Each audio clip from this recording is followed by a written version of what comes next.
নিচে বসে আছে একটা মেয়ে, তার চোখ দুটো উল্টো দিকে ঘোরানো, মুখটা বুক পর্যন্ত ছিঁড়ে ঝুলে আছে। তখন ৩:৩৩। স্টেশনটায় কোনো নাম নেই, সাইনবোর্ডটা ভাঙা, অক্ষরগুলো কালো হয়ে গলে গেছে, যেন কেউ আগুনে পুড়িয়ে রেখেছে। আমি নিশ্চিত এই লাইনে রাতে ট্রেন চলে না, তবু দূর থেকে ভেসে এলো চিৎকারের মতো হুইসেল। ট্রেনটা থামলো আমার সামনে, দরজা নিজে নিজে খুলে গেল। ভেতরে আলো নেই, তবু আমি স্পষ্ট দেখলাম সিটে বসে আছে মানুষ, কিন্তু কারো মুখ নেই। আমি নড়তে পারছিলাম না, পা নিজে থেকেই ট্রেনের ভেতরে উঠে গেল। দরজা বন্ধ। হঠাৎ ট্রেন চলতে শুরু করলো পিছনের দিকে। একজন কন্ডাক্টর এগিয়ে এলো, তার মাথা নেই, হাতের টিকিট পাঞ্চারটা রক্তে ভেজা।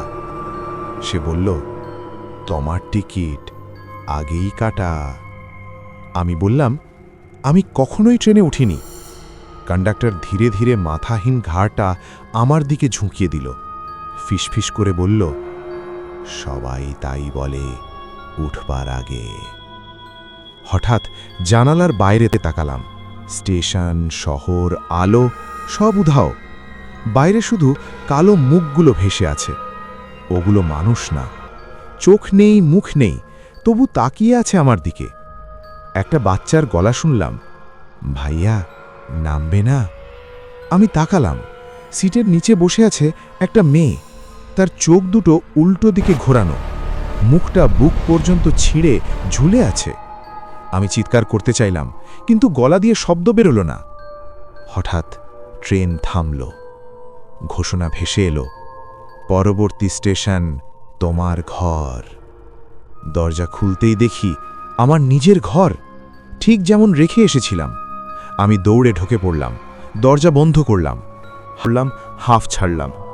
ঠিক তখনই পেছন থেকে নিজের গলায় শুনলাম, তুই দেরি করলি কেন?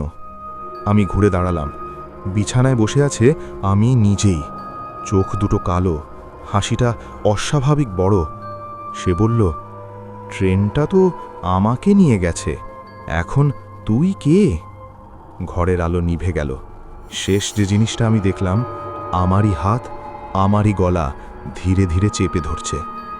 পরদিন সকালে খবরের কাগজে এক লাইনের নিউজ, পরিত্যক্ত রেল লাইনের পাশে এক যুবকের লাশ, চোখ খোলা, মুখে অদ্ভুত হাসি।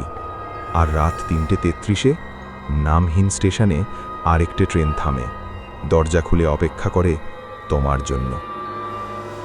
ভিডিওটি তোমার ভালো লেগে থাকে লাইক দিতে ভুলো না, আর সাবস্ক্রাইব করো। আমি আরও ভয়ঙ্কর গল্প নিয়ে ফিরব।